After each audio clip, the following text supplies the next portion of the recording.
இது உங்க ஐஎம்இ2 சேனல். இன்னைக்கு நம்ம சேனல்ல செய்ய போற ரெசிபி வந்து அரிசி முறுக்கு. அதுக்கு தேவையான பொருட்களை இப்போ நம்ம பார்க்கலாம். எண்ணெய் தேவையான அளவு, இட்லி அரிசி 1/2 கிலோ, பெப்பர் 1 ஸ்பூன், எள்ளு 3 டீஸ்பூன், உடைச்ச கடலை 150 கிராம், நெய் 50. இப்போ நம்ம இட்லி அரிசி 1 hour ஊற வச்சு நைஸாக இந்த மாதிரி ரொம்ப நைஸாக இந்த மாதிரி இட்லி மாவு பதத்துக்கு ஆட்டி வச்சுக்கணும்.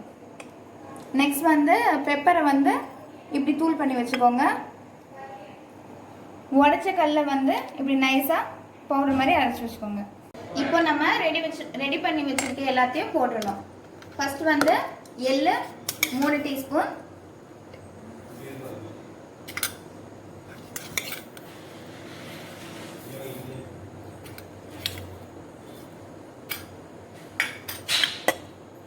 நெக்ஸ்ட் வந்து பெப்பர் நம்ம பொடி பண்ணி வச்சிருந்தது, அப்புறம் உடைச்சக்கல்ல நம்ம நைஸா அரைச்சி வச்சு போட்டுக்கிறோம். அப்புறம் நெய் வந்து நல்லா ஆயிலில் சூடு பண்ணி இந்த மாதிரி நெய்யை வந்து லைட்டாக ஹீட் பண்ணி நம்ம அதில் ஊற்றிக்கணும். அப்புறம் உப்பு வந்து நமக்கு தேவையான அளவு நம்ம போட்டுக்கலாம்.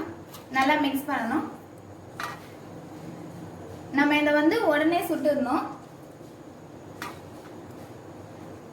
இந்த மாதிரி நல்லா கிளறிட்டு அப்புறம் நம்ம இப்போ முறுக்கு அந்த ஷேப்ல அழகா இந்த மாதிரி சுத்தி எடுத்துக்கிறோம்.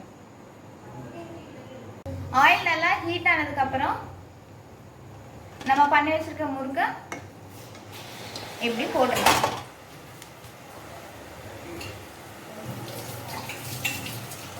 இங்க பாருங்க, இந்த மாதிரி பொன்னிறமா ஆனதுக்கு அப்புறம் நம்ம எடுத்துடலாம். முறுக்கு ரெடி. சுட சுட இப்போ நமக்கு சுட சுட அரிசி முறுக்கு ரெடி ஆயிடுச்சு. பாருங்க,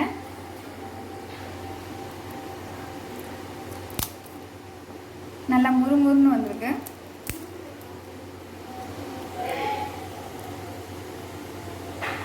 இந்த வீடியோ உங்களுக்கு பிடிச்சிருந்துச்சுன்னா லைக் பண்ணுங்க, கமெண்ட் பண்ணுங்க, ஷேர் பண்ணுங்க. மறக்காம எங்க சேனலுக்கு சப்ஸ்கிரைப் பண்ணுங்க. தேங்க்யூ.